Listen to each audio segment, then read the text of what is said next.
আমি প্রায় 14 বছর কারাগারে থাকার পর আজকে সকালে মুক্ত হলাম। আমি এখন মুক্ত, আমি এখন স্বাধীন। এটা স্বাধীন দেশে আমি স্বাধীন নাগরিক একজন। আমার মুক্তির জন্য আমি একজন নগণ্য ব্যক্তি। অনেকে রোজা রেখেছেন, অনেকে সিয়াম পালন করেছেন, অনেকে মানত করেছেন। আমি তাদেরকে ধন্যবাদ জানাতে চাই। হয়তো ওটা ইসলামী আন্দোলনকে মহব্বত করার কারণেই, ইসলামীদেরকে ভালোবাসার কারণেই এটা অবশ্যই তারা ধন্যবাদ পাওয়ার যোগ্য। আল্লাহ তাকে উত্তম যাজা দান করুক। সম্মানিত ভাই ও বন্ধুগণ, আমি স্মরণ করছি অত্যন্ত দুঃখ বেদনা ভারাক্রান্ত হৃদয় যারা আমার নেতা ছিলেন, সেই নেতাদেরকে অন্যায়ভাবে হত্যা করা হয়েছে, জুডিশিয়াল কিলিং করা হয়েছে তাদেরকে। এই হত্যাকাণ্ডের সঙ্গে যারাই যে পর্যায়ে জড়িত সবাইকে আইনের আওতায় এসে তাদের বিচার করা হোক।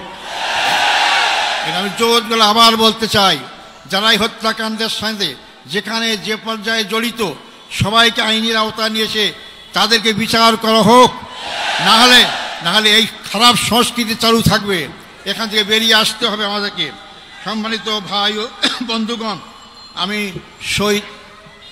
আপনাদের কাছে অনুরোধ করতে চাই, আমার জন্য আন্তরিকভাবে দোয়া চাই আপনাদের কাছে। আমার অপরাধ কি ছিল? আমার অপরাধ ছিল ওমা নাকামু মিনহুম ইল্লা আন আইয়ুমিনু বিল্লাহিল আজিজিল হামিদ। আল্লাহর প্রতি বিশ্বাস, এটাই তো আমার অপরাধ ছিল, আর তো অপরাধ নাই।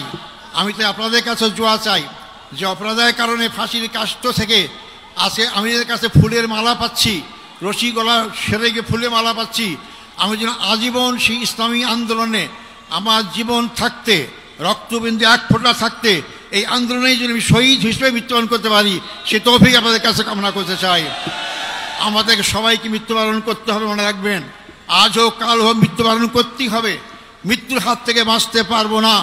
আব্দুল কাদের মোল্লা ভাই আমার আমির ছিলেন, একটা কথা আমাকে প্রায় বলতে, আজার ভাই আমরা যেভাবে গুনাহগার, আমরা এই সব নিয়ে কাল পরকালে জান্নাত পাবো না। জান্নাত পরে একটাই মাত্র পথ, তা হচ্ছে শাহাদাত বরণ করা।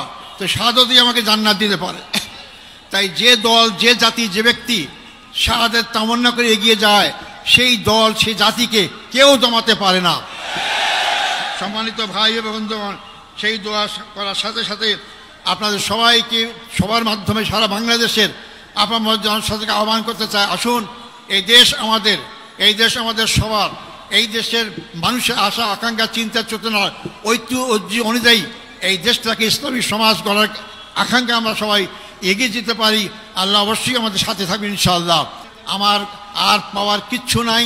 আমার জীবনে যদি আমরা এখানে আল্লাহর দিন প্রতিষ্ঠা দেখে যেতে পারি, এর চেয়ে সর্ব বড় পাওয়ার কিছু নাই। আপনাদের সবাই সেই দিন প্রতিষ্ঠা আন্দোলনে যার যার জায়গা থেকে যে ভূমিকা রাখা দরকার, সেই ভূমিকা সবাই রাখবেন।